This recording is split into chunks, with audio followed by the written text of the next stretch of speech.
Welcome, everyone, to the Ready for the Draft podcast. I'm your host, Gregg Schutze. This is episode 35 of the 2023 podcast series, where we take a look at the draft-eligible prospects and get you ready for the NFL draft. And I'm back from being on vacation and really putting together the post-draft edition. We took a look at the first 16 teams alphabetically in episode 34, taking a look at their draft picks and really what to expect going into the 2023 season. And so we take a look at the final 16 teams, starting with the Chargers, ending with the Commanders. And without further ado, let's go ahead and jump into things, right? So the Los Angeles Chargers, sitting there at number 21 overall, I think everyone expected them to go ahead with the wide receiver. Right, they ended up, trading back. They're sitting there at number 22 overall, and so you look at it and you're saying, okay, you've got Keenan Allen, you've got Mike Williams. You need a guy that's going to be lined up in the slot. And I'll tell you, the fact that Chris Beatty was the wide receivers coach, this was the guy who coached Jordan Addison there at Pittsburgh before he moved on to USC. So I thought this was a match made in heaven. I thought that was going to be the perfect result. Instead, they decided to go with Quentin Johnston.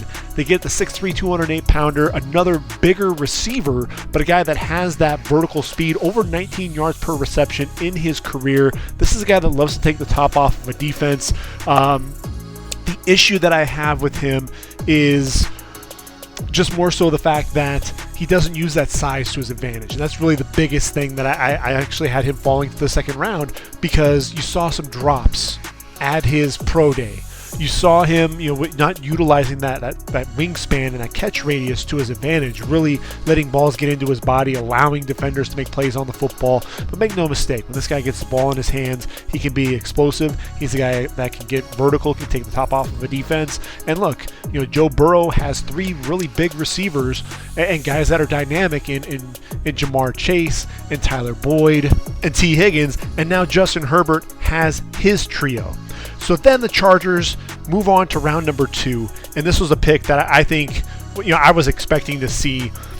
23rd pick in the second round, Tuli Tuipulotu going to USC, from USC, staying in LA, going to the Chargers. This is a guy, look, he's a versatile guy. Everyone was expecting him to, USC reported he was 6'4", 290. Ends up showing up at the combine at 6'3", 266. Now, what I really liked about this is a guy that can come in and kind of back up Khalil Mack and Joey Bosa, but at the same time, I think with Tuipulotu, he has similar dimensions to Morgan Fox, who's going to be that defensive end there. He's 6'3", 275. So when you look at Tuli, he's a guy that can put his hand in the dirt, or you can line him up and allow him to be an edge rusher coming off the edge. He was able to do a lot of different things there at USC, so I think what the Chargers are looking at is a guy that, hey, we can allow him to line up all over the field. And look, when you have Tuipulotu and Mack and Bosa all getting after the quarterback, I think you're going to see some big things. This is a guy, look, he was among the leaders the entire season in sacks this past year. And, you want to talk about some hands. He's got some violent hands, so he's going to be a lot of fun to watch there as well. Getting into round number 3, this was a pick that I loved. Daiyan Henley. I actually had him coming off the board in round number 2. Daiyan Henley, though, the versatility is absolutely there. This is a guy that I absolutely love. 6'1", 225, undersized, but a guy, he's a converted safety, a linebacker that understands the nuances in coverage, but a guy that also does a great job slipping blocks, being able to make plays around the line of scrimmage. Very good range. You look at Kenneth Murray there. He's solidified one of the inside linebacker spots. They brought in Eric Kendricks, but I think Daiyan Henley has a chance to not only be a good role player for them initially, but a guy who I think, Kendricks is 31 years of age. I don't think Kendricks is the long-term answer. This is a guy who's going to contribute in those sub packages and end up being that long-term starter there next to Kenneth Murray. Round number 4, look, Darius Davis, I love the speed, and I think that's really what they're looking for there. They don't have a ton of speed on the roster. Jalen Guyton, Josh Palmer, Keelan Doss, John Hightower, a lot of those guys outside of the big 3 now. So not a whole lot of speed, so that's why they bring in Darius Davis. But look, let's not make any mistake about it. Darius Davis is also being brought in to be their return guy. He's going to be return kicks. He's going to return punts. This is a dude that can take the top off of a defense with that speed.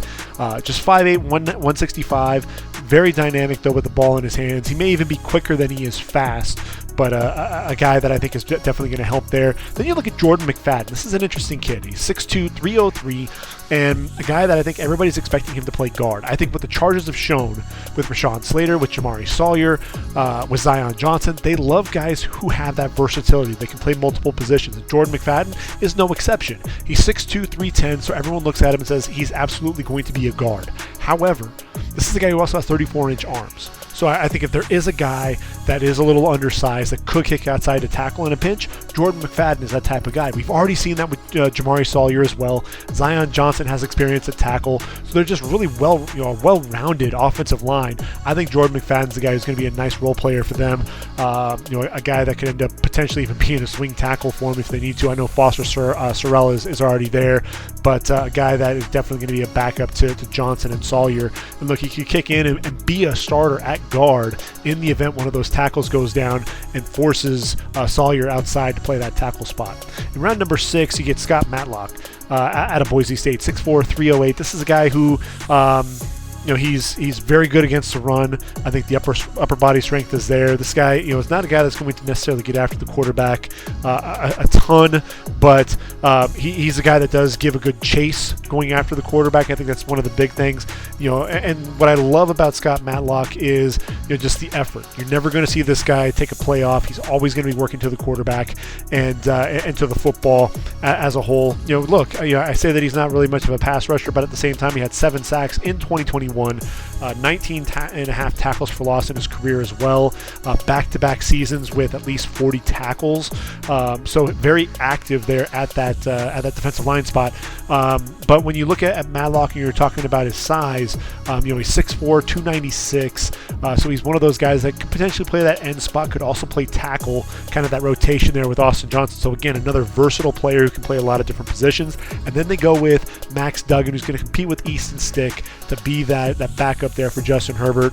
Look, Max Duggan, we know he was going to be a project, a guy that's going to be a developmental guy, but you love the grittiness, you love the athleticism that you saw as well. This is the guy that ultimately, I think, he's going to battle Easton Stick within a couple of years. I think Max Duggan, we're going to be talking about him as the backup there to Justin Herbert. Overall, I thought this was a great draft.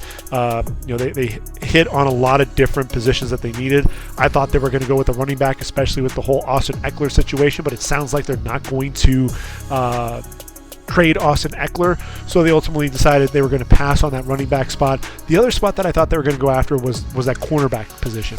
They've got Michael Davis, they've got Asante Samuel Jr. They did bring in J.C. Jackson, but that was a spot that I thought they could get a little bit of an upgrade. So I was a little surprised that we didn't see as much action there as I think a lot of people were anticipating for the Chargers. Move on to the Rams, and the Rams, ultimately, this is a team that you kind of left scratching your head, right? You see Jalen Ramsey leave, and Leonard Floyd leave, and Bobby Wagner leave. So really, this is a team that is rebuilding. They're looking towards the future, and look, no first-round pick. We know that they gave that away to the Lions in the Matthew Stafford trade. But when you look at what they did on day 2 of the draft, there are a couple of picks that I absolutely love. Steve Avila, number 5 pick in round number 2 out of TCU, one of my favorite players in the entire draft. This is a guy, he's heavy-handed. He's very physical at the point of attack. But what I watched in that national title game against Georgia, watching him go up against Jalen Carter, stone him, being able to use his hands, being able to slide, keep him in front of him, that was something that I think really stood out for me, to show that, yes, this is a guy that is able to hold up as a pass protector as well, and the versatility to play guard and center. I think this is a plug-and-play starter, a guy that's probably going to play left guard there next to Joseph Noteboom. Love the pick. Byron Young out of Tennessee. Now, this is a dude, he's a little undersized. He's 6'2", 250 pounds, somewhere around there. But this is a guy, the speed for days. I think that's really the biggest thing that jumps off the page more than anything else when you're talking about Byron Young. 4'4", 340, 38-inch vertical leap, a guy who is incredibly explosive, and a guy that just knows how to get after the quarterback. Obviously, if you're going to be getting rid of, your explosiveness there with Leonard Floyd, you're going to need a guy that's going to be able to get after the quarterback. Byron Young can absolutely do that. 12.5 sacks in his 2 seasons there at Tennessee. Another guy that's going to be a plug-and-play starter. There's no doubt about that. Round 3, number 26 pick there in round number 3, Kobe Turner. Now, this was a bit of a curious pick. I did not have Kobe Turner coming off the board until round 7.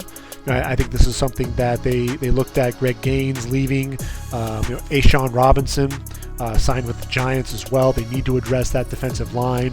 Right now, your starters are Marquise Copeland, Bobby Brown III, and Aaron Donald, really. So I think Kobe Turner, they needed to address the position, but with Kobe Turner, this is a guy who I think, he has a decent burst, but he is definitely undersized at 6'2", 288. He's somebody that the size, you worry about him being able to hold up against the run, and he's not overly explosive either. But a guy that I thought could be a good developmental player. I was just curious. It was a curious pick. To see him come off the board there. Look, he did have 2 sacks and 10 tackles for loss at Wake Forest. But this is a guy that I thought was going to be a late day 3 performer. In round 4, they go with Stetson Bennett, the quarterback out of Georgia, 5'11", 192. Look, we know about Stetson Bennett. They've got Brett Rippon on the roster, but I think Stetson Bennett is going to end up being the backup there for Matthew Stafford. And look, Matthew Stafford can't stay healthy, so there's a good chance that we're going to end up seeing Stetson Bennett as a starter at some point in 2023. Hopefully he'll be ready for that. Round 5, they actually have 4 picks in round number 5. Nick Hampton out of Appalachian State is really kind of the prize of that group. This is a guy who I think is ultimately going to work his way into the starting rotation as well. With Hampton, what you're getting is a bit of an undersized edge rusher, but a dude that knows how to get after the quarterback. The speed for days, a little undersized, but look, had 11 sacks in 2021, 26 and a half in his career, 40 tackles for loss overall, 6 forced fumbles as well, has a nose for the football. I really love this pick, a guy that I think is going to end up being a starter there at some point for the Rams. When you look at the next pick, number 40 overall in round number 5, that's Warren McClendon out of Georgia, 6'4", 306, a guy that played a lot of games there for Georgia, really fundamentally sound as a pass protector. He's one of those guys that I think could end up filling in as a right tackle, backup there for Rob Havenstein. Not really a left tackle, really more of a right tackle. That's why he falls all the way to round number 5. But a guy that you could also kick inside to guard. I know that you've got Avila. Logan Bruss, last year's 3rd round pick, is back. Warren McClendon could be a backup to those guys, along with Havenstein out there at right tackle. So I thought that was really a solid value for that pickup there. Same goes with Davis Allen. Look, 41st pick in round number 5. This is a dude who reliable target there at Clemson for DJ Uiagalelei and Kay Klubnik. He's 6'4", 265. A guy that, look, when you saw him in the red zone, this was a guy who was able to contort his body, make some difficult catches. Just ran a 4.8, 440 at the combine, but a 38.5-inch vertical leap. A guy that can definitely be that red zone option. Definitely quicker than he is fast, but a guy that could be a matchup problem in not only in the red zone but up the seam. When you look at the tight end group, they made that trade with Jalen Ramsey. They brought in Hunter Long. There's questions about whether or not he loves the game. You've got Bryson Hopkins currently backing up Tyler Higbee. I think Davis Allen is the guy that can end up being Higbee's backup sooner rather than later. And then 3 picks later, they end up going with Puka Nacua out of BYU. Now with Puka, look, 6'2", 201. This guy has excellent hands, and 50-50 balls are his specialty. And when you look at Puka, he's a very, very smooth receiver. I think that's something else that jumps off definitely for me. And when you look at this receiving core, you needed speed. Puka's not a guy who's going to take the top off of a defense, but he's an intelligent receiver, very aware of his surroundings. He gives off some of those Van Jefferson type vibes. Cooper Kupp as well. That kind of tells me that when you look at what the Rams are doing, they want receivers who are intelligent, guys that understand the route running, being able to position, but they're lacking speed. That's really the biggest thing, and that's really what I'm waiting for the Rams to target a speed receiver because, frankly, we're just not really seeing that out of them. I don't know if, Tutu Atwell, who really hasn't developed, to their liking, maybe that's shied them away from getting a speed guy, but it'll be interesting to see what this receiving core is able to do in 2023. In round 6, the Jim Thorpe Award winner. If I said, Jim Thorpe Award winner coming off the board that late, you'd be like, wow, that's incredible. Now, Travius Hodges-Tomlinson, no discredit to him, but this is a guy who's 5'8", very undersized in terms of that cornerback position, but at the same point, look, he's a gamer. He ran that 4.4 140, 39-inch vertical leap.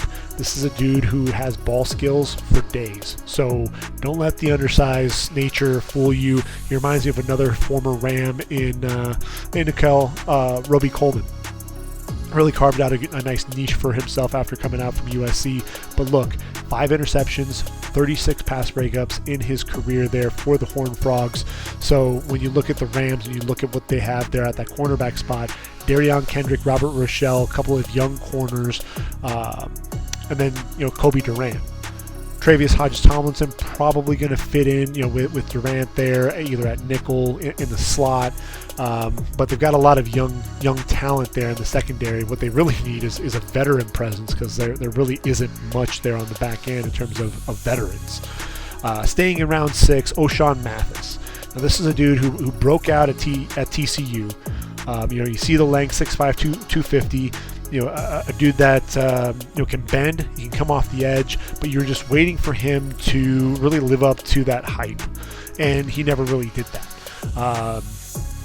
Had 8 sacks, 12 tackles for loss in 2020, and then after that, the next 3 seasons. The next 2 seasons, he combined 9 tackles for loss and 5.5 sacks. So really, you're expecting to see a lot more out of him, and that just didn't take place at all.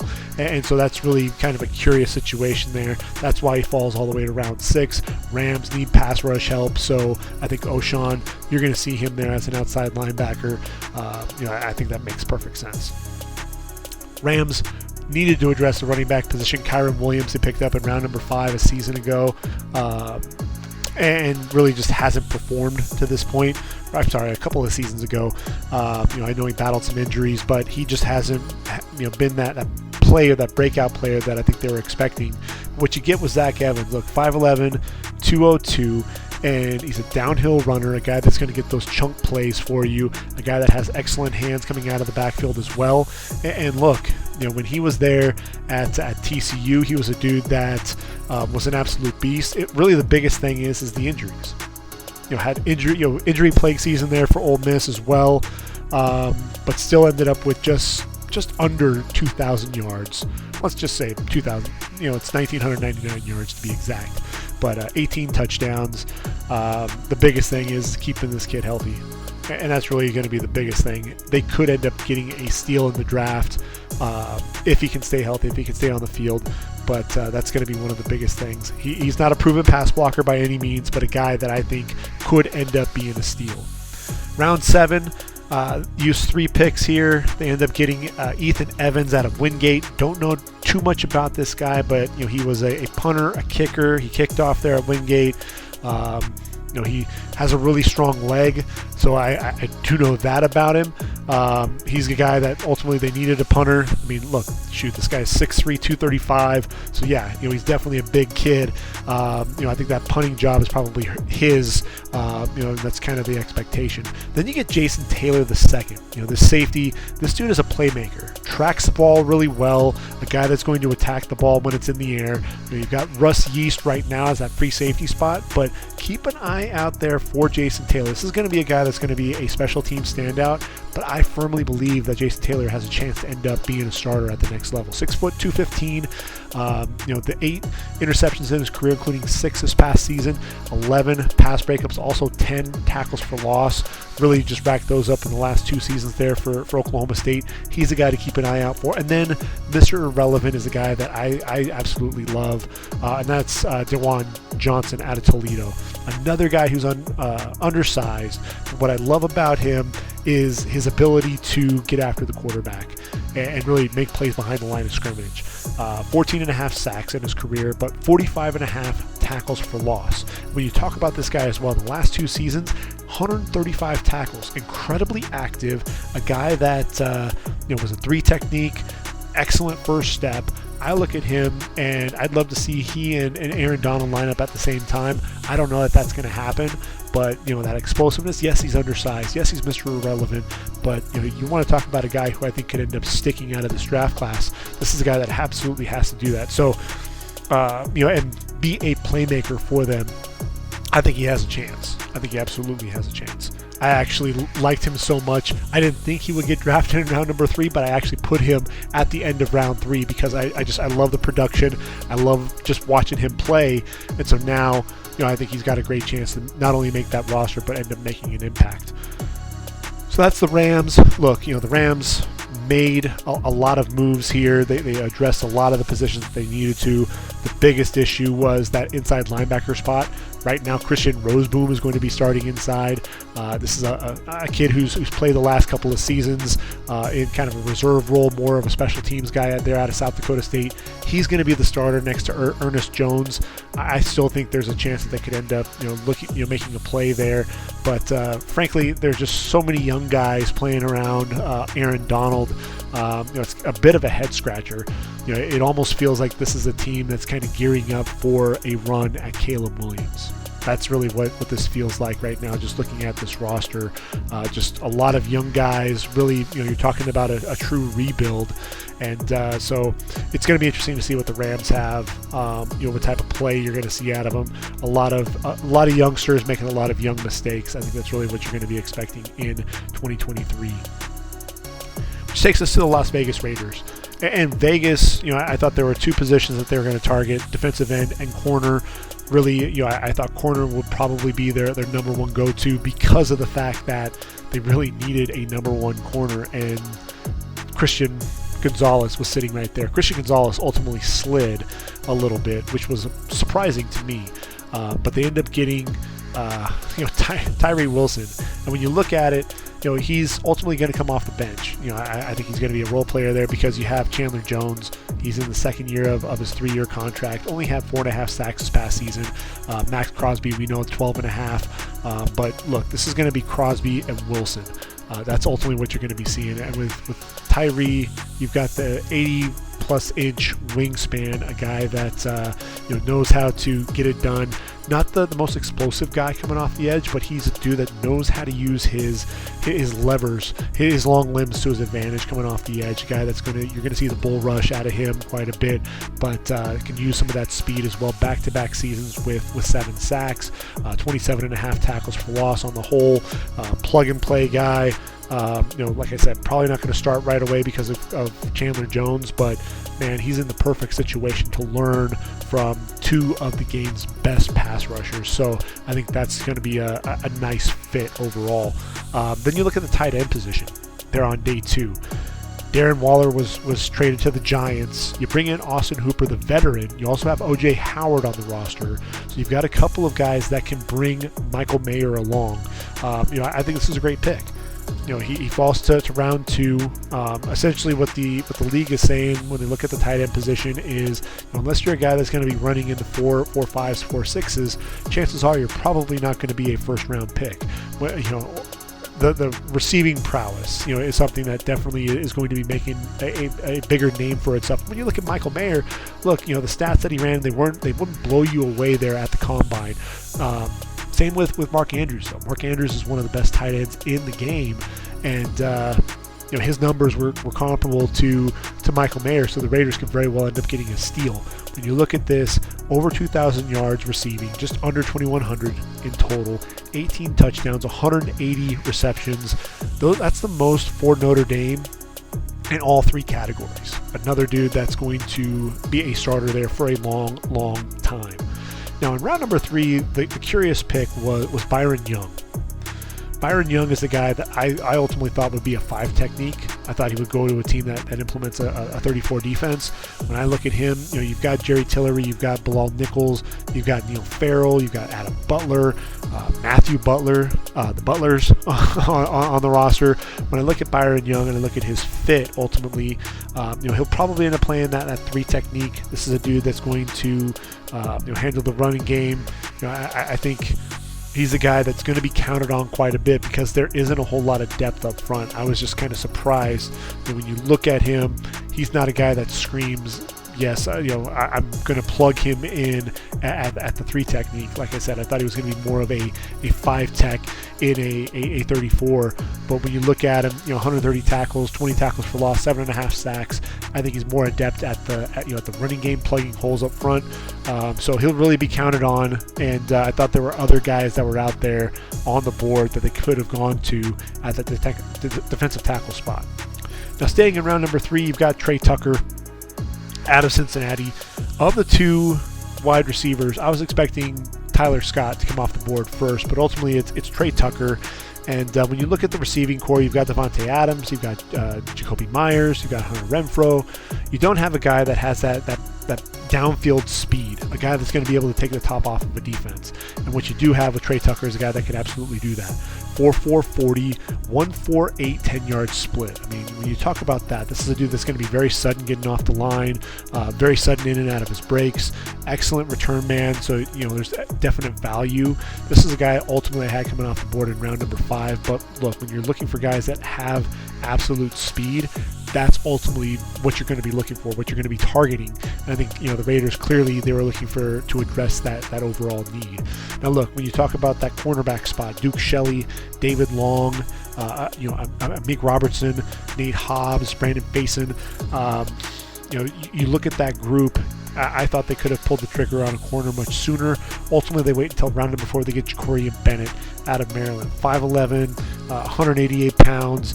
I think this dude, he's great in press man. He's a guy that I think ultimately is going to end up playing in the slot. But a guy that, both he and Deonte Banks put on a show at the Combine. And I think that's something that definitely went into his favor. I think ultimately helped improve that draft stock quite a bit. With Bennett, 4.3 40, 40.5-inch vertical leap. So obviously that's going to make teams take notice. But back-to-back seasons with 11 pass breakups, 24 total in his career, 5 interceptions. This is a dude who has ball skills. He's a little undersized, but I love the pick overall because this is the guy that I think can end up making plays. You get to Aiden O'Connell, the quarterback, in round number 4. Obviously, you've got Jimmy G. You get a developmental guy who can learn from both Garoppolo and Brian Hoyer. Chris Smith in round number 5. I thought this was a guy who would come off the board in round 3 or 4. Very intelligent safety. When you look at the group that they've got Marcus Epps from the Eagles. You've got Trevin Merrick as well. I know Isaiah Polamau from USC got some playing time. They've got Roderick Teamer and Jaquan Johnson. But I think Chris Smith, because of his intelligence, I think this is a guy who, he's going to be a special teams guy, but he knows how to put himself in a position to make plays. I think he can end up being this team's 3rd safety when it's all said and done.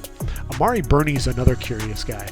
Linebacker, played some safety actually there for Florida, and runs really well. I think he takes great angles to the football. Can plug up the run as well. When you look at this linebacker spot, I look at they've got Divine Diablo. They brought in Robert Spillane from Pittsburgh. Darian Butler's on the roster, but I think ultimately when I look at Amari Burney, this is a guy, because of that versatility, he reminds me a lot of Divine Diablo, because Diablo was a linebacker safety combination, and I think Amari Burney is one of those guys that can definitely fill that same type of a role. There's clearly something that you're looking for there when you're talking about the Raiders. Ultimately, in round number 7, you've got Nesta Jade Silvera, 6'2", 304, a guy that started his career at Miami, finished at Arizona State, run defender, does a good job locating the football, plays with a low center of gravity. Ultimately was a guy that I was kind of a tweener, fringe, whether or not he would end up getting drafted. Ultimately off the board in round 7. When you look at the Raiders there, again, they have a lot of young guys up front, guys that really haven't broken out yet. So, there's a chance that both he and Byron Young can end up seeing the field quite a bit in 2023. Now, moving on to Miami. Now, we know that Miami doesn't have a first-round pick. It's what happens when it gets forfeited after the tampering issues arose in that investigation. But when you look at Miami, we knew that they were going to be going corner at some point in this draft. And, I ultimately was going back and forth between a running back and a corner there with their first pick. They ultimately go with Cam Smith out of South Carolina. At one point, I actually had him penciled in there. They've got Xavier Howard. They've got Jalen Ramsey. I think Cam Smith is ultimately going to be playing that nickel spot. I think he'll end up being the starter at nickel sooner rather than later. What I love about Cam is, he's got that athleticism. He's 6'1", 187, 18 pass breakups, 6 interceptions. A kid who I think a lot of people were expecting him to come off the board early and potentially in round number 1. But this is a dude who, he held quarterbacks to a 21 QBR as the primary defender since 2021, according to Pro Football Focus. That's not too shabby at all. I really like the pick. I thought they were going to go running back with their first pick. They end up doing that with their second pick. And look, I was expecting them to go with a bigger back. I was looking at Zach Charbonnet, thought that would be the guy they would target in round number 2. Ultimately, you look at it, you've got Raheem Mostert, you've got Salvon Ahmed, you've got Myles Gaskin, you've got Jeff Wilson, a lot of diminutive running backs. Then you go with Devin Achane. Devin Achane is a guy who, 5'9", 188, definitely a guy who has a burner. We know that, 4'3", 240. This is a track guy, outstanding second gear, a guy that's going to fight hard between the tackles, right? This guy really is a fit for Mike McDaniel's offense because of his ability to turn any play into a big home run. He's going to be a slasher, a guy that plays well with the ball in his hands. It's just one of those things to where when I look at this running back core, there are a lot of smaller running backs, and then you're just adding another running back. I get that there's a type. You like a type of running back, but you want to see some of that versatility coming out of it, and we just don't see any of that. Although I'm a big fan of Devin Achane, and I think he runs hard between the tackles. I just thought that you want to see some power at some point on that team. Elijah Higgins. Here's a guy, he's a receiver there at Stanford. I think ultimately he'll end up playing tight end. He's 6'3", 235. The receivers, you've got Hill, Waddle, Wilson, Craycraft, Berrios. I don't think this is a guy that's going to end up seeing the field there as a receiver. I think he'll be a developmental guy. You've got Durham Smythe, Eric Saubert, Tyler Croft. They go with Elijah Higgins there in round number 6. At that point, could you go with the tight end? I think ultimately this made sense that you're going to go ahead and go with Higgins because this is a guy that, you can line him up in the slot. He can be a threat down the field, stretches the field pretty well. He'll be a weapon up in the seam. It's just going to take some time for him to develop. I think you'll probably see him on the practice squad for a while. Ryan Hayes, 6'6", 298. This is a guy that plays tackle. I think he'll probably kick inside to guard. We saw Liam Eichenberg do that. I ultimately think this is going to be a guy that's going to be battling Kendall Lamb, Lester Cotton as the primary backup there at guard with the ability to move outside to tackle in a pinch. Minnesota. Now, Minnesota's sitting there, 24 overall, and I know they were looking at Jordan Addison really hard. Ultimately, Jordan Addison happened to be there. In my mock, I actually had Jordan Addison going to Minnesota for a long time because I thought he was a great complement to Justin Jefferson. The thing with it was with him off the board, and also I ended up with Zay Flowers off the board. I was looking at that cornerback spot with Andrew Booth, Caleb Evans. They end up going with Mekhi Blackman in round number 3, but they go with a couple of Trojans. Jordan Addison just felt like that made the most sense. A guy that can be that number 2 to Justin Jefferson in that receiving core just makes a ton of sense. This is a dude who is very sudden with his route running ability. I think he plays a lot faster than that 4.49 speed that we saw at the Combine. I don't think we saw the best of Jordan Addison in 2022. And really what I mean by that is that ankle injury I think bothered him. When you saw him at 100% against Stanford, he was getting vertical And, the route running, this is a guy that was making his cuts without slowing down, making cuts down the field, not really necessarily side to side. He was making those cuts down the field and was not losing any speed, and he was just running by guys. And you saw the balance when Kyu Blue Kelly tried to tackle him, kept his feet, kept going on down the field. This is a guy that I think is going to see a lot of action. And if I'm a fantasy football owner, I'm making sure that I'm going after Jordan Addison, because look, we know that Adam Thielen saw the ball quite a bit from Kirk Cousins. Because of Justin Jefferson, we're going to see the same thing there with Jordan Addison. Now, in the third round, they go with Mekhi Blackman, 5'11", 178. This is a guy who has tremendous ball skills. I think that's one of the things that you definitely see when you watch Mekhi Blackman play. And, that Stanford game. This is a guy in the red zone. They throw a fade up along the sideline, and he's able to body him up, get his hand up in the air, tip the ball to himself, and then take the ball down the sideline. Gets a little handsy at times, needs to watch out for that, but does a great job putting his body in position to make a play on the football, locates it very well, and makes a play on the ball. 5 interceptions, 24 pass breakups in his career. Really, his best season was there at USC with 3 picks, 12 pass breakups. The transfer from Colorado has a chance to end up being a starter sooner rather than later. I think he'll push a Caleb Evans and ultimately be that starter next or opposite Andrew Booth. In round 4, they go with a safety. They go with Jay Ward. And Jay Ward, a guy that can also play corner, so there is some versatility there to his game. A guy that could end up, playing the nickel there with Byron Murphy. But then you also look at the safety spot. You've got Harrison Smith, who's starting to get up there in age. You've got Cameron Bynum and Lewis Seen there at the free safety spot. Jay Ward could potentially be that backup to Harrison Smith. Can also play corner. You love that versatility. Round 4 feels about right for him. Jacqueline Roy. This is a guy, coming off the board with the 7th pick in round number 5, 6'3", 305. Very powerful at the point of attack. He flashes, but it's one of those things to where he stalls out too quickly as a pass rusher, and that's really the biggest thing that I think why he fell as far as he did. This is a guy that I thought could potentially come off the board on day 2, but it's really 13.5 tackles for loss is absolutely there. It's just that pass rush, and that's really where he struggles. But when you look at him, he's going to have to go up against Kairos Tonga. They're at that nose tackle spot. He'll be the backup starting out, but he has a chance to potentially start if he continues to progress as a pass rusher. Round number 5, they go with Jaren Hall. Now, this is one of those things when you look at Minnesota, they go with Kellen Mond, an athletic quarterback. Ultimately, he doesn't work out. He's no longer there. They go with Jaren Hall now. And Jaren Hall, another guy who is very athletic. He's undersized at 6', 207, but good anticipation. Makes some good off-platform throws because of that athleticism. He can make plays with his legs.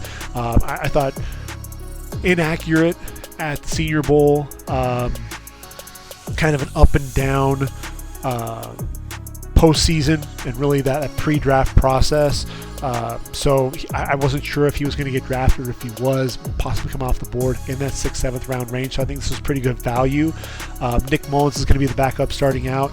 So really the question is they're looking for a guy who could be a backup for Kirk Cousins. Not a guy who's going to take over, but a guy who's going to be a backup. And so I think the jury will be out on whether or not Jaren Hall could supplant Nick Mullins as that backup. And then in round 7, they go with Dwayne McBride, the running back out of UAB, 5'10", 209. This is, you look at Dalvin Cook, are his days numbered there in Minnesota? Is he going to Miami? What's happening there? You've got Alexander Madison and Ty Chandler. With Dwayne McBride, I think this is a good flyer. And really the biggest thing that you look at with Dwayne McBride is he doesn't catch the football. When you look at that, just 5 receptions in his career for the Blazers. But make no mistake, 1,700 yards this past season, 7.4 yards per carry, 19 touchdowns, 7.3 yards per carry in his career. Had 1,371 yards a season ago and 13 touchdowns. So a guy that is very physical, a guy that's going to get a lot of chunk yards, a guy that can be pretty explosive for you. Runs with excellent pad level, breaks multiple tackles, very good in the short yardage as well. So when you look at this group, I think Dwayne McBride brings a different dynamic to that running back group. And I think if I'm Ty Chandler and I'm Kenny Nwangwu, I'm looking at it saying, man, I'm really going to have to work to be that number 3 running back if Dalvin Cook is still on the roster. So that's Minnesota. A lot of things that I think they did well there with that draft class.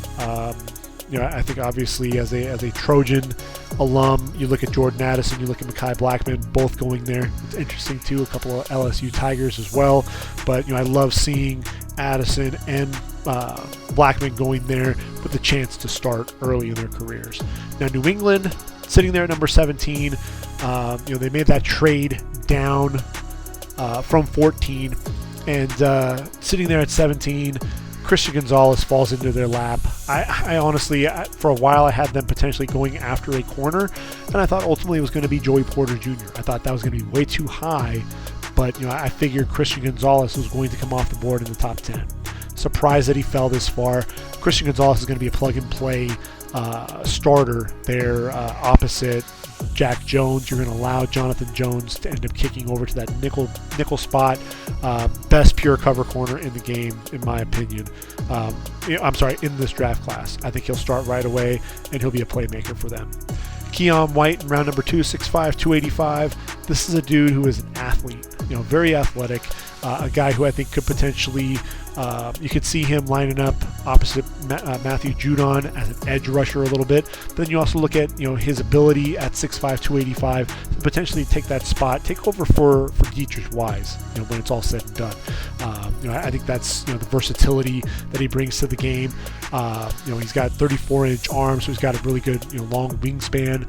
Very good athlete, but a guy that I think he came over to Georgia Tech as a transfer from Old Dominion, and a guy that also played tight end in his career as well. So he was a developing guy, and I think he's an ascending prospect. 54 tackles this past season. Look, he had 62 in 2019 at Old Dominion with 19 tackles for loss. Follows that up with 14 tackles for loss, 7.5 sacks. I think of Alex Highsmith, and when Alex Highsmith was at UAB, and a guy that I think was continuing to develop as a pass rusher, right?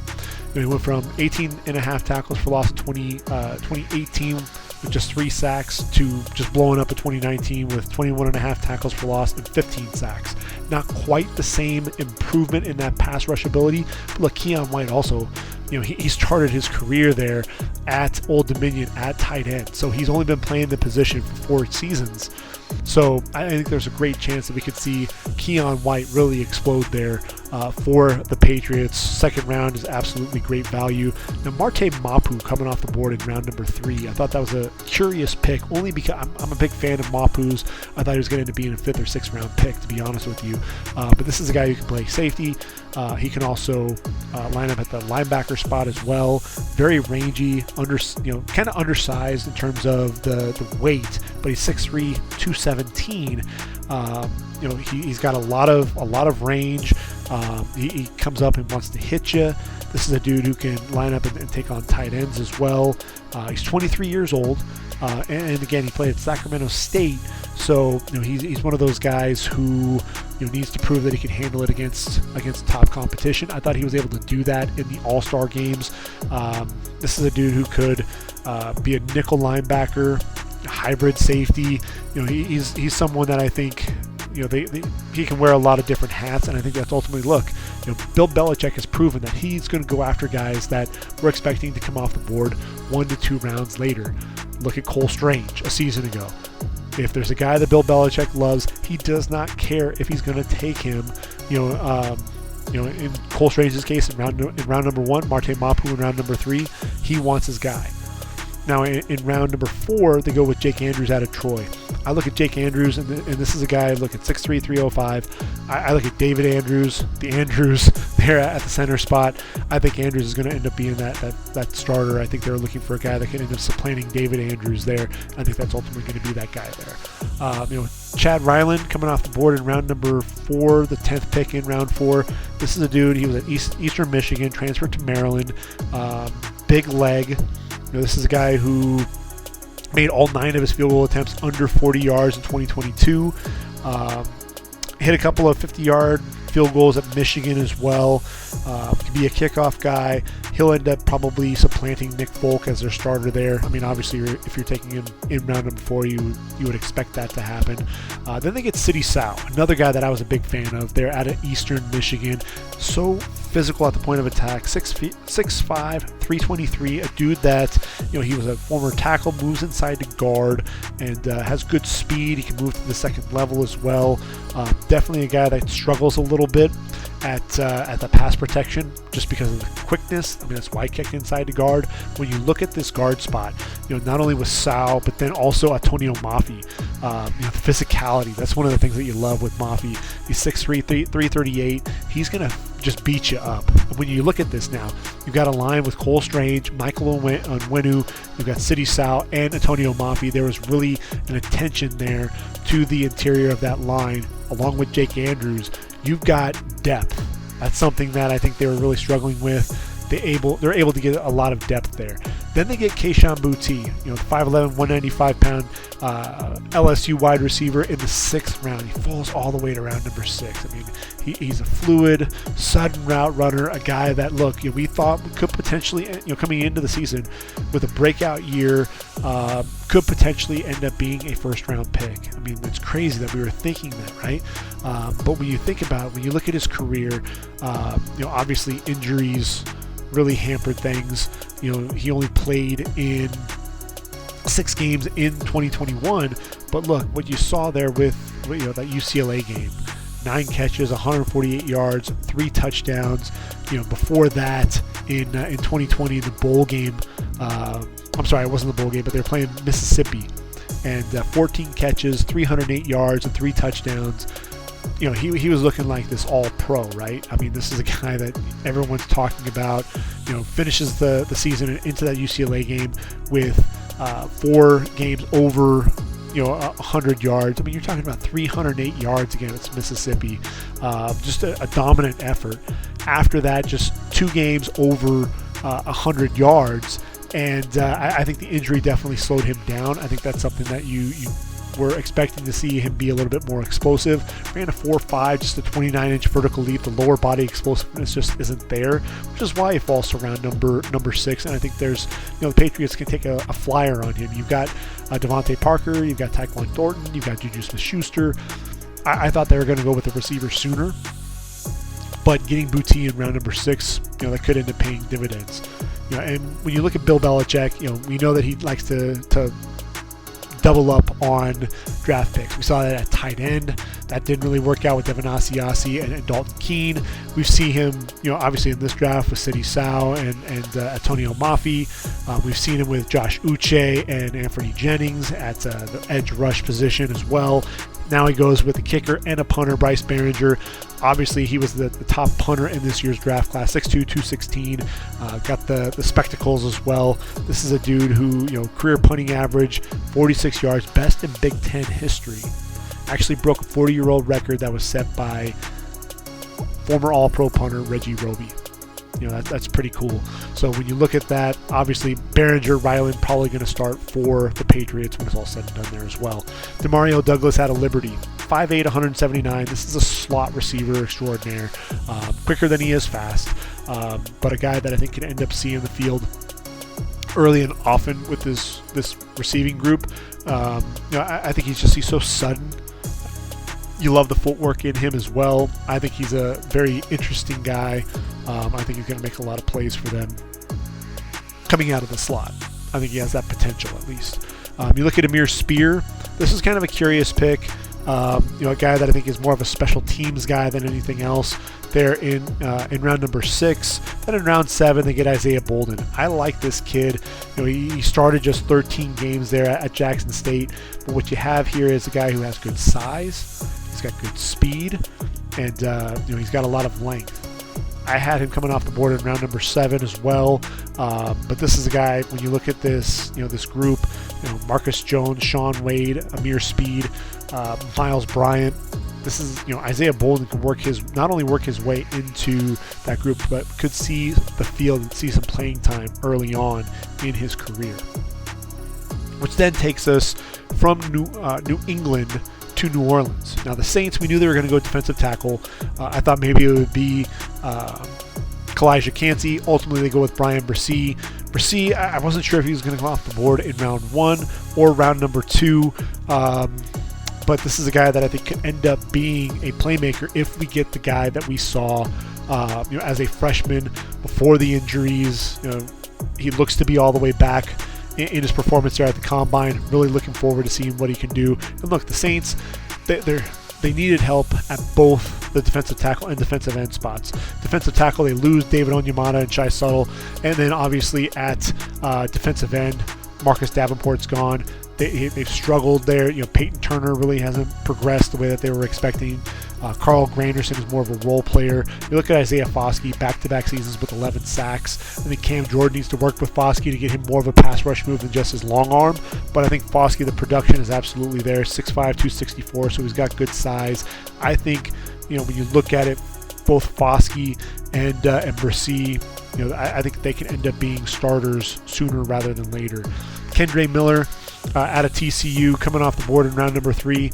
Look, he's hungry. He's going for Alvin Kamara. They brought in Jamal Williams, but I look at Kendre Miller. This is a guy who I think could fill that role that you saw with Mark Ingram a little bit there. 74 missed tackles last season. That's something that I think definitely jumps off the film. 5'11", 215. I thought he'd come off the board a little bit later. Not as much of a pass catcher, but a guy who I think is definitely hungry. He's talking about he really wants to get in there and compete for that starting spot. 1,399 yards, 17 touchdowns. We saw what he meant to TCU's offense when he ended up getting injured there at the end of the season. It really showed. Round 4, they get Nick Saldiveri there out of Old Dominion, 6'6", 318. This is a guy who I think could kick inside to guard as well. When you look at this group, obviously you've got Trevor Penning and Ryan Ramczyk at the tackles, Andres Pete, Cesar Ruiz at the guard spots. He'll be a nice versatile offensive lineman there for them. You got Jake Haener, 6', 207, coming off the board in round number 4. Undersized, yes, we know that. But you've got Jameis Winston on the roster. I think Jake Haener ends up being a backup. He reminds me a lot of Chase Daniel. Reminds me a lot of Taylor Heineke, a guy that I think could fill in for Derek Carr in a pinch as a starter down the road. He's a gamer. Just put on that UCLA film and how he battled back and willed his team to victory, even though he could barely stand up in between plays. I'm a huge fan of Jake Haener. I think this is a good spot for him. Jordan Howden there out of Minnesota, coming off the board in round number 5, the 12th pick in round 5. 6', 203, instinctive, runs really well there at that free safety spot. Quick to diagnose the plays, can make plays over the top. He can also make plays around the line of scrimmage. I was a big fan of his there at Minnesota. Wasn't sure if he was going to get drafted. Wasn't sure if he set himself apart as enough. But look, 240 tackles in his career, 20 pass breakups, 4 interceptions. I think he's a very intelligent player. When you look at that safety spot, you've got Tyrann Mathieu, Marcus May. They're the starters. Jonathan Abrams there as well. But I think Jordan Howden can end up carving a niche in there. Learn for some of these older guys. Then how in the world does A.T. Perry fall all the way to round number 6? 6'4", 198. Yes, I know that he does have some of those drops, those concentration drops. But he's definitely a hands catcher, a guy that could be a vertical threat. When you look at this receiving core, obviously I know Rashid Shaheed is going to be that number 3 starting out. Keith Kirkwood is filled in there as well. Traquan Smith has been that guy there for Michael Thomas. We know that Chris Olave and Michael Thomas will be the top 2 wide receivers. I think A.T. Perry has a chance to end up being that 3rd receiver. When you look at that, Derek Carr, much like what you're talking about with Joe Burrow and Justin Herbert, could have that big 3 receiving core. Even though Chris Olave, not on the bigger side, he's just 6', 187, but you've got some bigger receivers to throw to in Thomas and Perry. Really gives him some of those weapons that he definitely needs there on the outside in New Orleans. Now the Giants, number 25 overall, knew they were going to take the corner, just wasn't really sure who they were going to take. They end up getting Deonte Banks. I honestly thought Banks would be off the board. This is the guy who's going to come in and start immediately opposite Adoree Jackson. Physical performer. We know what he did at the Combine, just blew things up. Look, 6 foot 197, ran a 4.35 40, 42-inch vertical leap. John Michael Schmitz, plug and play there at the center spot. I wasn't sure who they were going to get there in round number 2. Was it going to be him? Was it going to be Joe Tippmann? Ultimately, go with John Michael Schmitz. Immediate upgrade at the center spot. They've got J.C. Hassenauer, Ben Bredesen. Bredesen will probably end up playing guard for them, but John Michael Schmitz take over that center spot. In round number 3, Jalen Hyatt. At one point, I actually had Jalen Hyatt potentially penciled in there as that first rounder. Look, Jalen Hyatt right now to me just gives off a lot of Corey Coleman, Will Fuller vibes, and to me that's really valued in the 3rd round when it's all said and done. So you look at Jalen Hyatt, obviously there's more the quantity of the receiving group, right? You've got Isaiah Hodgins, you got Darius Slayton, Paris Campbell was brought in, Wan'Dale Robinson from last year, Sterling Shepard's on a 1-year. A lot of these receivers though have 1-year deals. So that's really the big thing. I think Hyatt is going to be a role player, but a guy that, he'll be the vertical threat for Daniel Jones, no doubt about that. Eric Gray taken in round number 5. I like the versatility. I think he'll end up being a nice backup for Saquon Barkley. I think Matt Breida is going to be the veteran presence there, but I think Eric Gray has the ability to take over that spot. Guy that runs well between the tackles, has a burst, but not a guy who's going to necessarily run away from you. Transferred to Tennessee, or from Tennessee to Oklahoma, had his best year in 2022. Over 1,300 yards, a guy who also knows how to catch the football out of the backfield with 99 receptions in his career. I think he'll be a nice compliment there to Saquon. In round number 6, Trey Hawkins III out of Old Dominion. 6'3", 195. You love the size, you love the length. This is a dude who has really good speed as well. Wasn't sure if he was going to get drafted, but at the same time, look, he has length for days, and so obviously that's something that's going to come into play. In his 2 seasons there, started. You look at it, 12 pass breakups, 2 interceptions in his career. They need size at that cornerback spot, so I think Trey Hawkins is the guy, if nothing else, can end up finding a way onto the practice squad. Jordan Riley out of Oregon. This was kind of a curious pick for me.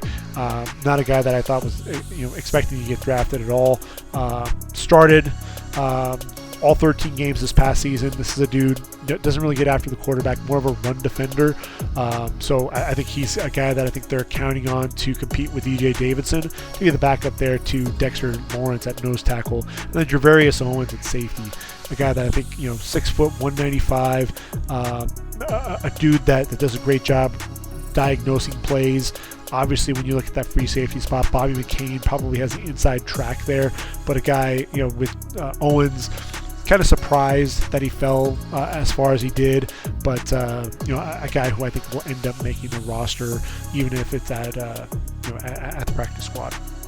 Now the Jets, man, did they have a difficult time there on draft day.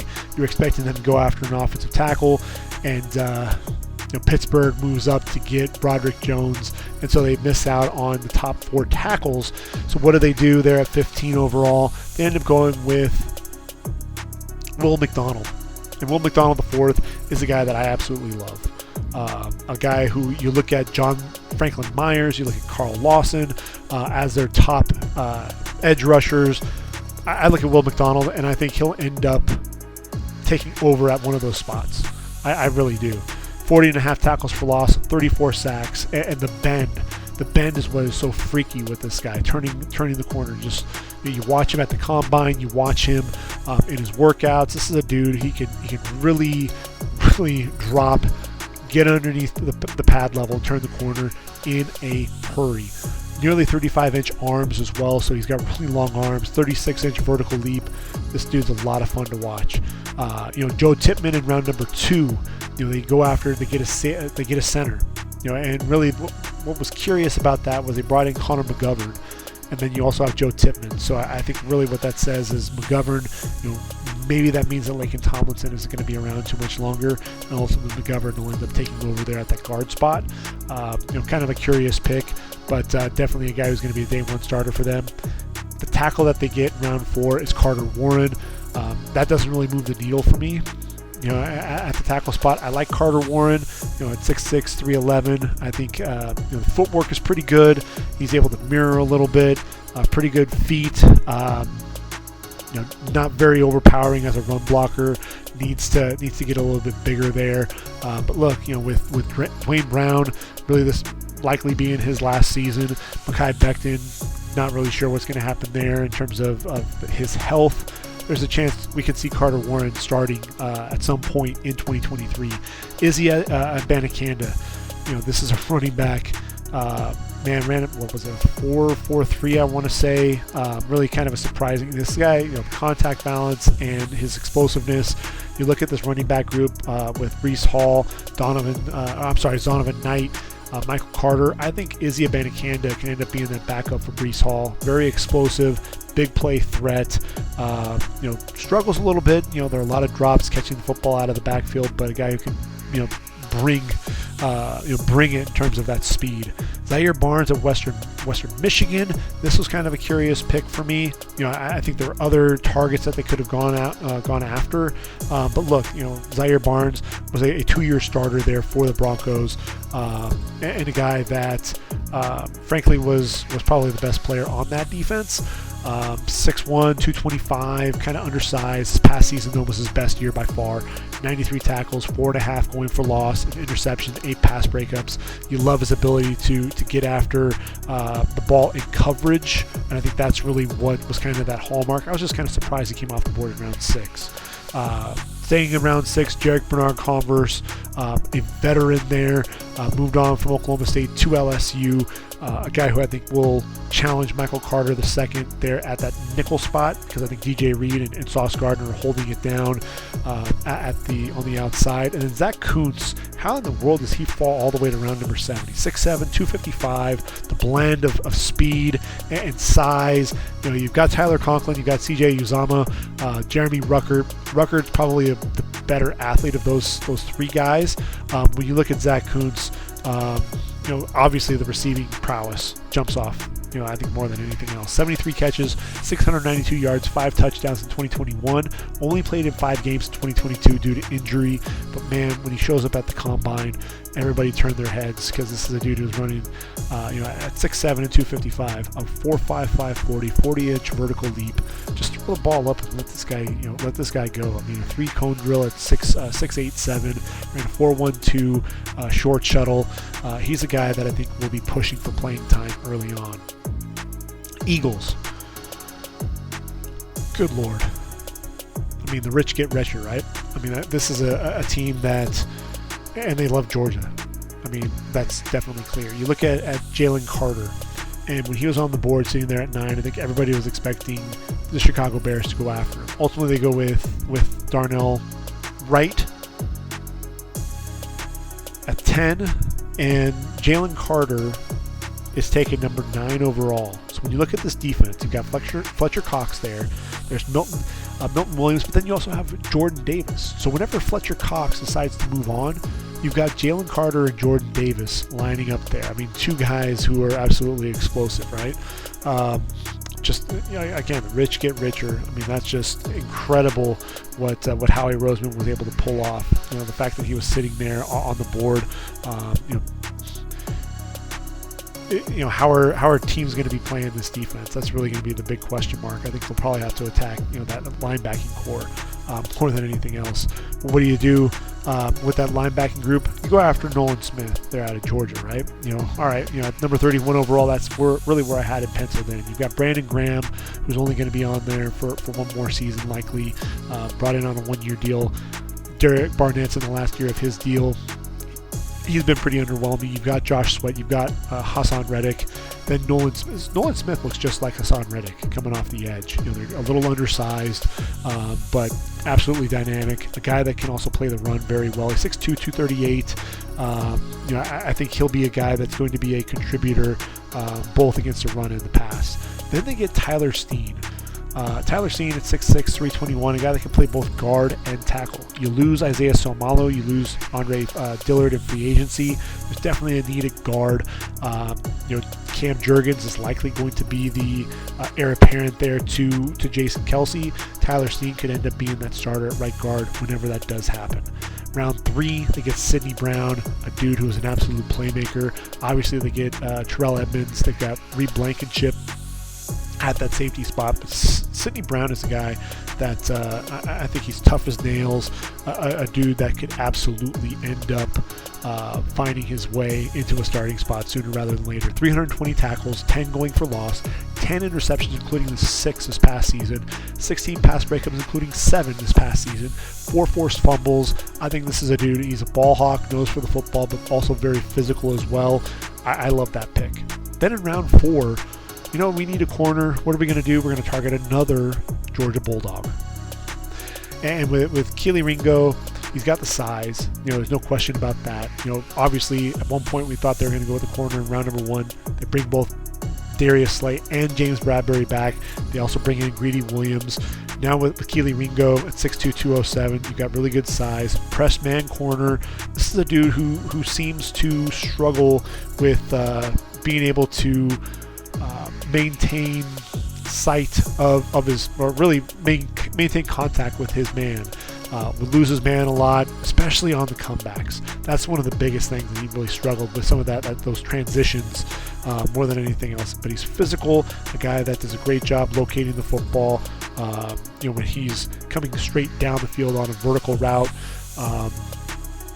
The change of direction was really the biggest issue that I think you saw more than anything else, especially on the comebacks.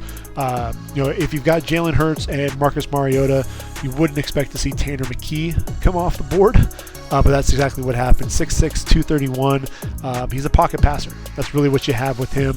He's a guy that I think, he's going to battle Ian Book for that number 3 spot at that quarterback spot.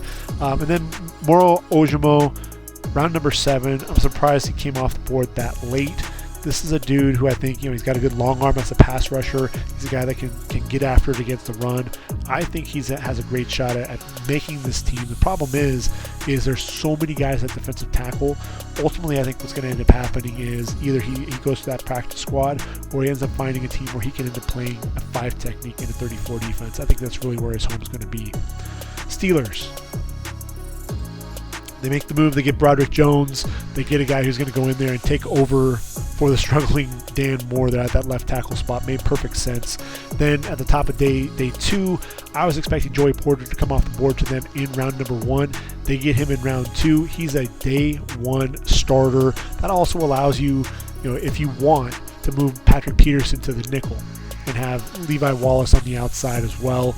Really love that pick. Keanu Benton out of Wisconsin, athletic nose tackle, a guy who I think could be a day 1 starter, take over that spot from Montravius Adams. Now you've got Cameron Hayward, Benton, Larry Ogunjobi, very athletic up front in that 34 defense. Darnell Washington, thought he might be a first rounder. Ultimately, what this tells me is, teams are looking at him as a, definitely a blocker and still developing as a receiver. So you've got Pat Freiermuth, you've got Zach Gentry, you've got Darnell Washington. A lot of really big freaking tight ends, if you ask me. Darnell Washington, I think he doesn't have to be asked to do too much too soon, but a guy who I think could end up being a contributor, especially as a blocker early on. I ultimately think he's going to be a guy that'll be a nice compliment there to Pat Freiermuth. Give Kenny Pickett a 1-2 punch at that tight end spot. Round 4, they get Nick Herbig. You got TJ Watt, you got Alex Highsmith, you got nothing really after that. Nick Herbig is the guy who I thought might end up having to play an off-ball linebacker because of those short arms, but he did measure in at 6'2" and 240 at the combine. 36 tackles for loss, 21 sacks, a guy who knows how to get after the quarterback. Round 7, you get Corey Trice, a guy who I think, he's a bigger corner. I think he has the potential to also play safety. Gives you some versatility there. 6'3", 206. Love the ball skills as well from him. And then in round 7, they go with Spencer Anderson, the guard out of Maryland. 3-year starter. Ultimately, this is going to give you some versatility. You can play at tackle, guard, or even center. So that versatility up front, that offensive line really needs some help. So bringing in a guy like Spencer Anderson will give him some of that flexibility. Not a bad overall draft. Seattle. I think Seattle wound up hitting a lot of these picks out of the park yet again. Pick number 5. I think Seattle, a lot of people were expecting them to maybe go quarterback. But ultimately they said, Geno Smith is our guy. We want to target guys, high character guys too. That's why they passed on Jalen Carter. I thought maybe they would go with a pass rusher as well. But ultimately, I floated the idea maybe they go corner. Maybe they find a running mate for Tariq Woolen. I thought maybe it would be Christian Gonzalez. Instead, they go with Devin Witherspoon. Physicality. They're looking for the new age Legion of Boom. Devin Witherspoon's the guy who's going to come up and light you up. I knew that second pick in round number 1 was going to be used on a wide receiver. I just had a gut feeling, ended up mocking that, and ultimately was expecting it to be Zay Flowers because I didn't think Jackson Smith and Jigba would be on the board, but he is. And so, man, you got DK Metcalf, you got Tyler Lockett, now you got Jackson Smith and Jigba. That's really a great group of receivers there for Geno Smith. So a couple of home runs there, if you ask me, in round number 1 for John Schneider, Pete Carroll and company. Then you get to day 2. You look at Derek Hall. You get an edge rusher. And when you're looking at that, you've got Darrell Taylor. You've got Uchenna Nwosu, who's going to be a free agent. Boye Mafe is still developing. You've got Alton Robinson. Showed some flashes, but also got hurt.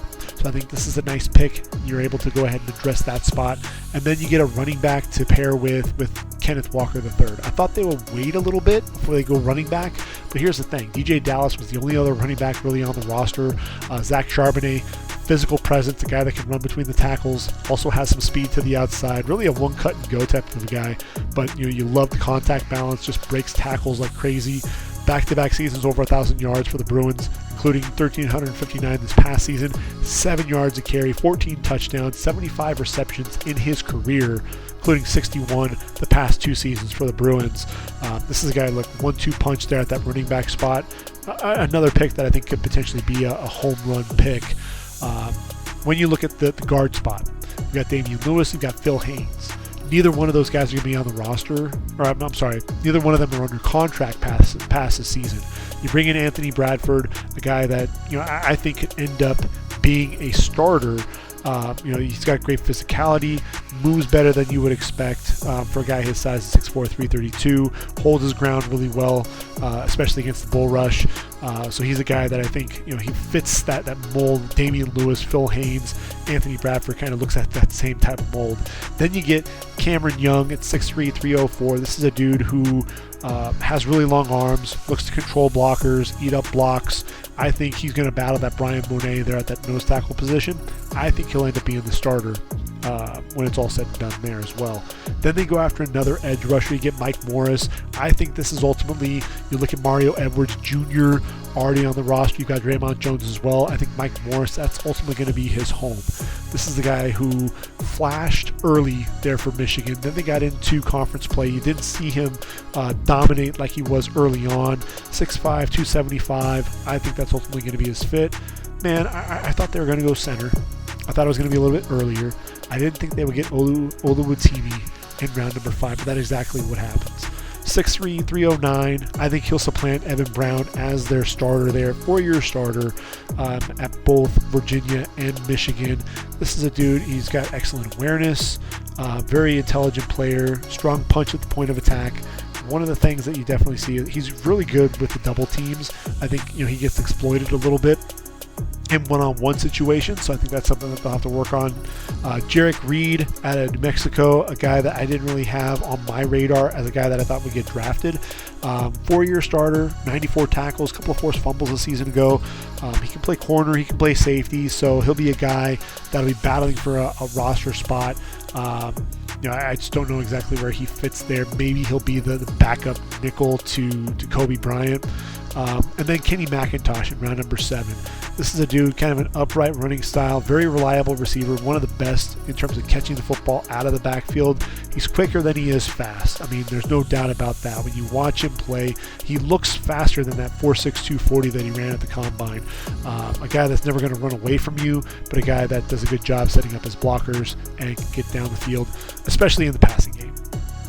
The 49ers didn't have a pick in either of the first 2 rounds, 3 in round number 3, and they go with Jair Brown out of Penn State.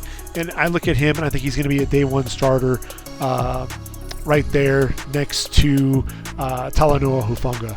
You've got Tayshaun Gibson. He's only under contract for 1 season. I think Jair Brown and Talanoa Hufanga, that gives you a pair of versatile safeties. And I think with Jair, he's a guy that just has a nose for the football. He'll come up and drill you. and be physical, but he also has 10 interceptions, 9 pass breakups. So yes, he could be that strong safety, but I think because of the ball skills, he could also be a free safety as well. Then they go with the kicker in round number 3. A little curious, but look, they needed a kicker. Jake Moody definitely has a big leg. Really early, but Robbie Gould was a free agent. You got Zane Gonzalez. They needed to target a kicker, and Jake Moody is known for making a lot of big kicks. You remember that 59-yard field goal against TCU. This is a dude who can absolutely bomb it.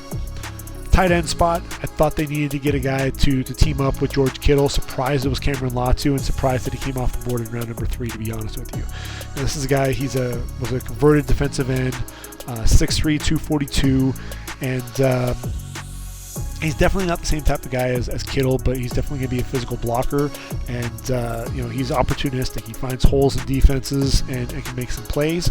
I thought round number 5 they did a great job with Darrell Luter, 6 foot, 189. Can be a press corner, zone coverage as well. A guy that can do a little bit of everything there. Did so for South Alabama with the Jaguars. 5 interceptions, 18 pass breakups in his career. He's the guy when you look at San Francisco and you look at that cornerback spot, Deommodore Lenoir, Charvarius Ward, Isaiah Oliver, probably going to be your starters there. He's a guy that I think could end up being, an early, see some time early coming off the bench. Robert Beal out of Georgia, 6'4", 247. Can be an off-ball linebacker coming off the edge. Can also be a defensive end. You look at this group, you got Nick Bosa, you got Kerry Hyder, Cleveland Ferrell, Drake Jackson, Austin Bryant. Where does Robert Beal fit in? I think ultimately he was a 34 outside linebacker, so this was a bit of a curious pick. A guy who I still think needs time to develop to be an effective pass rusher, but he's a tremendous athlete. In round 6, it's interesting. We go with D. Winters. He's undersized. He's 5'11", 227. When I look at D. Winters, I see a lot of Dre Greenlaw, 5'11", 230, coming out of Arkansas, right? And so it's interesting that this is a team that ends up taking D. Winters here in round number 6. If I'm Oren Burks, I know he was brought in from Green Bay. He's 6'3", 233.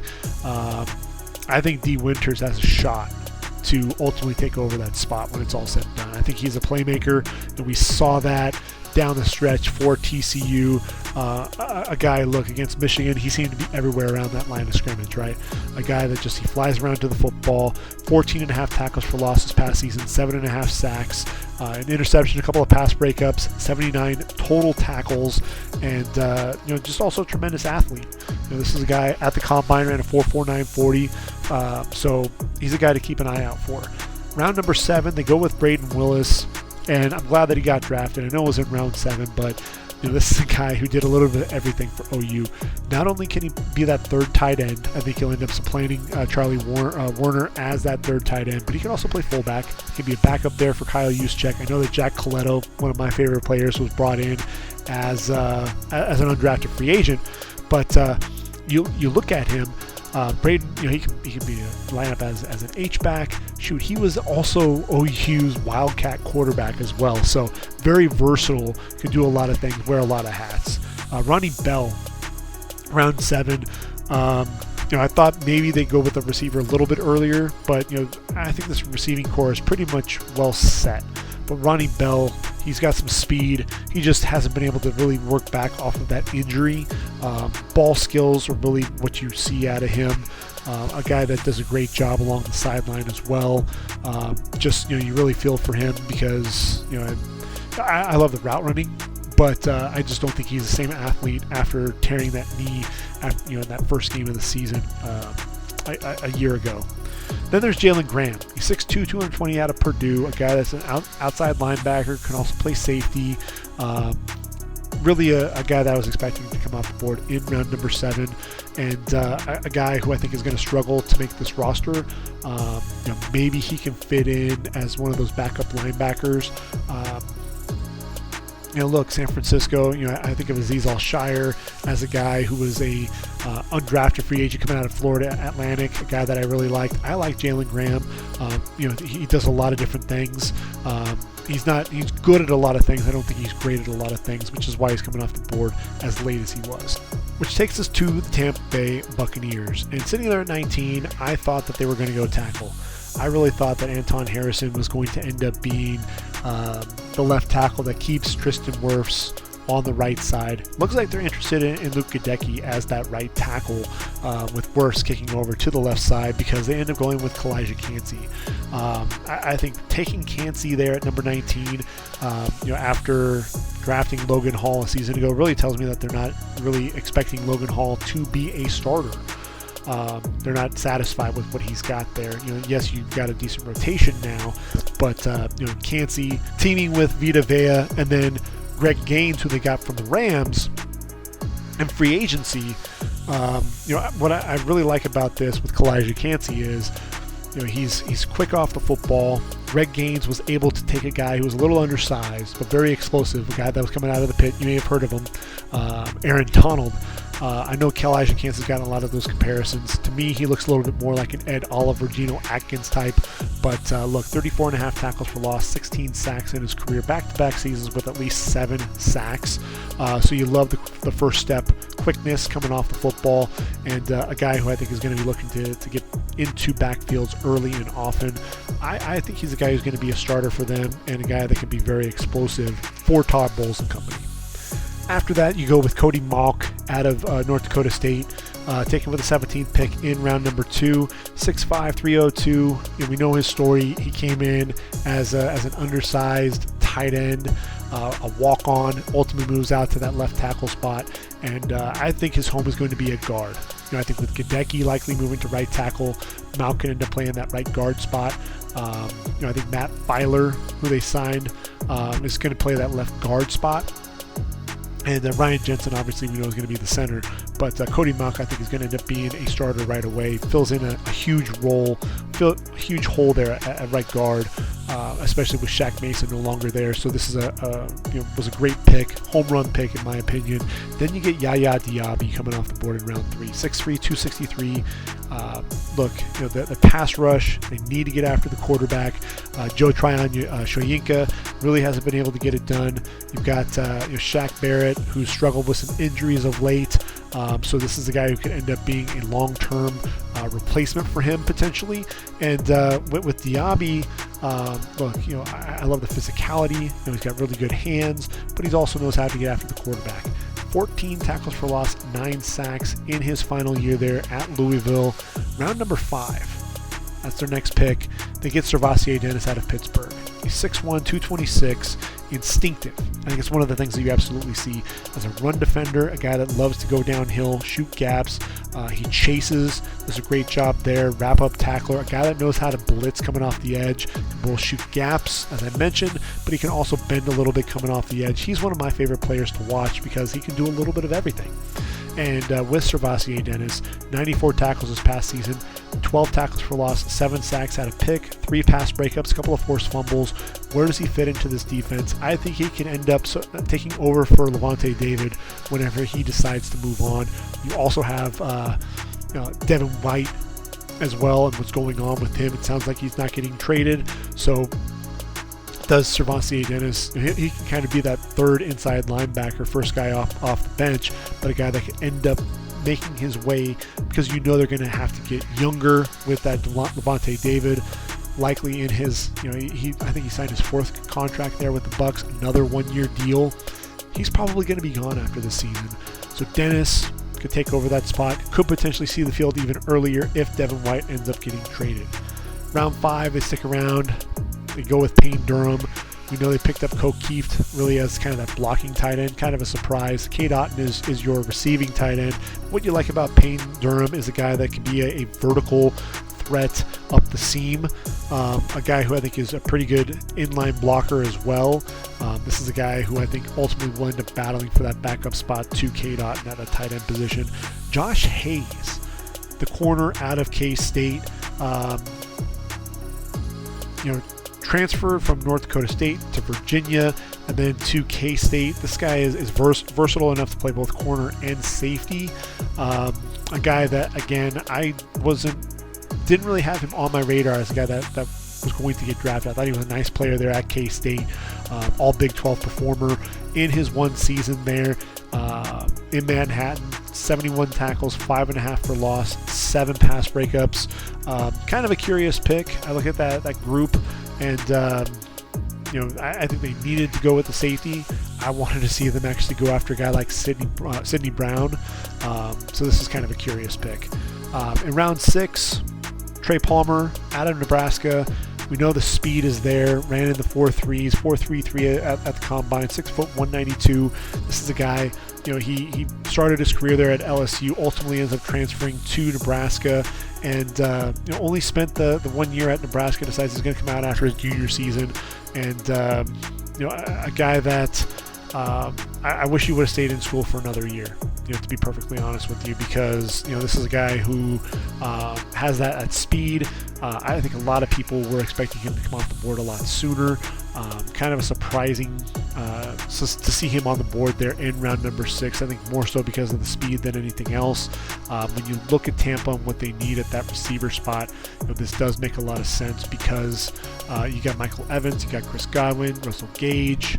You need speed, and Trey Palmer is a guy that can absolutely bring it to you. He's just one of those guys that, for me, I wish he just left me wanting more. I think the athleticism is absolutely there, but I wanted to see a little bit more out of him. And then finally in round 6, they get Jose Ramirez, 6'2", 242, very active as an edge rusher, dips his shoulder very well, running the edge, running the arc, getting to the quarterback.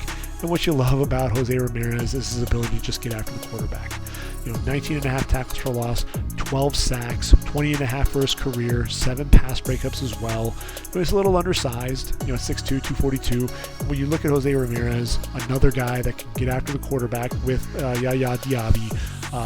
And look, if he can prove that he can come off the edge, when you've got Joe Tryon-Shoyinka not really producing, you have Shaq Barrett who's struggling as well.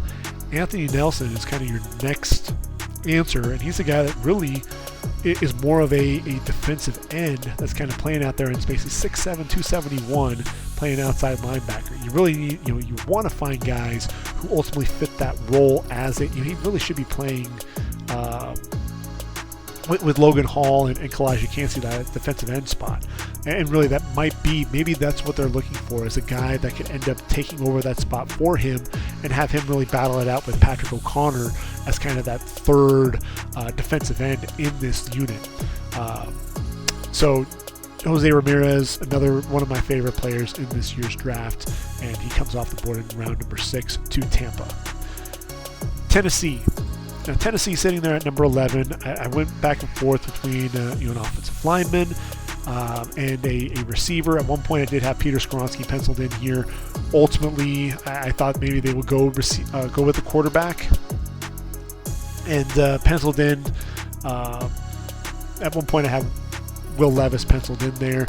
That ultimately didn't happen in my final mock draft. But when you look at it, Peter Skoronski is a guy that's going to be a day one starter. He's going to play at that left guard spot with Andre Dillard at left tackle. If he doesn't pan out, he can kick outside and play that left tackle spot.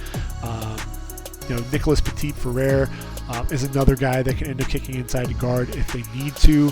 So Skoronski is a guy that can play both inside and outside, and you love that versatility. But 6'4", 313 with those shorter arms, I think he's the guy who can end up being an all pro at that guard spot. So then with the second pick in round 2, they do go with Will Levis, the fall from Crace, a guy that a lot of people thought could potentially be that number 2 quarterback coming off the board. He'll be he's going to ultimately take over for Ryan Tannehill. I think we kind of knew that Malik Willis was a little overwhelmed. Ultimately, it makes a lot of sense here. And Will Levis learning from Ryan Tannehill before taking over that spot. Tyjae Spears, another guy who I'm a huge fan of. I know that there are some injury concerns with him, but with Spears, just put on that USC game and watch this guy go to work. A guy who has tremendous contact balance. He plays bigger than his size. Over 1,500 yards, 1,581 to be exact, 19 touchdowns, has 48 receptions in his career as well. I mean, he and Dorian Williams were the Tulane Green Wave. They really carried this team on their backs.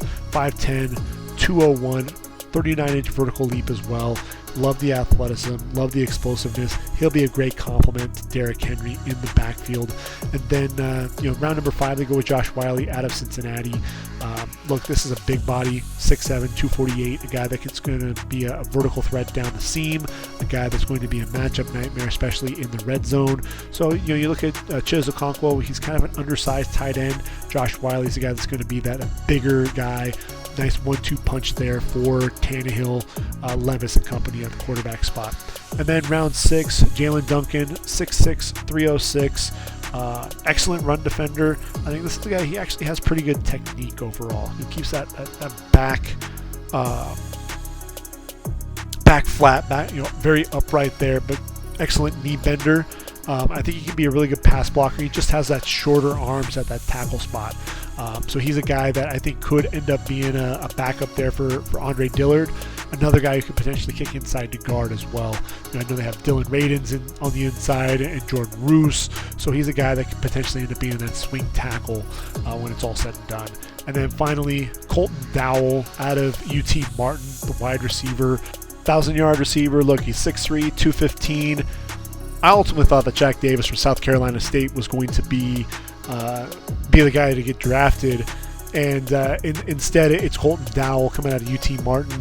But look, he's got the length, he's got some size, he's got some speed. So he's one of those guys when you look at that receiving group with Treylon Burks and Kyle Phillips and Nick Westbrook. I thought they would go with a receiver much sooner than Dowell in round number 7, but here we are. And so it's going to be interesting to see, the weapons that you're going to have for Ryan Tannehill, Will Levis and company. I think they really needed to have addressed that receiver position much sooner. Like I said, I was flirting with the idea of them potentially taking Jackson Smith and Jigba with that number 11 overall spot. And then finally we get to the Washington Commanders in round number 1, 16 overall. They end up going with Emmanuel Forbes. And look, I know what you're going to say when you look at Emmanuel Forbes. And you're going to say, wow, this guy is super, super lean, super skinny. And yeah, he is 6'1" and 166. But man, this dude can fly. He ran a 4.35 40, 37.5-inch vertical leap. And here's the biggest thing with him is the ball skills. That's one of the things that you can't argue with when you're talking about Emmanuel Forbes. Has 6 pick sixes in his career, 14 interceptions, and 20 pass breakups. The dude just knows how to make plays on the football. Ultimately was the number 2 corner taken in this draft. And I mean, really, you're talking about ball skills. Washington struggled to get any playmakers out of that cornerback spot. And Forbes is going to be a day 1 starter right there with Kendall Fuller. Then from there, Washington in round number 2, they take Tavis Martin, Quan Martin out of Illinois, 5'11", 194. This is a dude who I think when you look at him, he could potentially be the starter there at the nickel. Has that versatility, can play nickel, can play safety. I think he was really had that eye-popping vertical leap right at the combine, that 44-inch vertical leap, ran a 4.46 40. A guy that can cover guys, has good cover skills, can play over the top as well. Really a nice selection to shore up that secondary. And then they go after Ricky Stromberg in round number 3. I thought ultimately he would come off the board in round 4, but this is a guy who I think will end up being the starter there at the center position. Pretty good athlete. The biggest thing that I just want to see with him is continue to work his feet so that he doesn't end up getting stalled. His blocks don't get stalled out, but a guy that I think could end up being a starter very early on there for Washington. Then they take Braden Daniels in round number 4, a guy that has the potential to be a swing tackle for them, a guy who I think could also kick inside to guard. I know with the addition of Andrew Wiley, Sam Cosmi's already kicking inside to guard. They already have Andrew Norwell as well. Maybe Braden Daniels can supplant Charles Leno as that left tackle. I know that's kind of best case scenario for them, but I think worst case scenario, he ends up being that swing tackle for them. Round 5, KJ Henry out of Clemson, 6'4", 251. Really a strong run defender. Does a great job setting the edge. A guy that struggles at times getting off blocks. But when you look at the group that he's coming into, you've got Montez Sweat, Chase Young, really in a make-or-break season for him in terms of his contract. You've got James Smith-Williams. I think they needed to get an edge rusher probably even sooner than taking KJ Henry in round number 5. but this is a guy who's going to work hard getting after the quarterback. Like I said, probably going to be a better run defender early on in his career, and I think that's why he fell. 13 sacks in his career. Never had more than 4 sacks in any one season, so I think that's why you saw him slide a little bit. I think a lot of people were expecting him to come off the board much sooner. Chris Rodriguez Jr. out of Kentucky. Look, you've got Brian Robinson, who's already a physical back. I know you've got Antonio Gibson on the roster as well.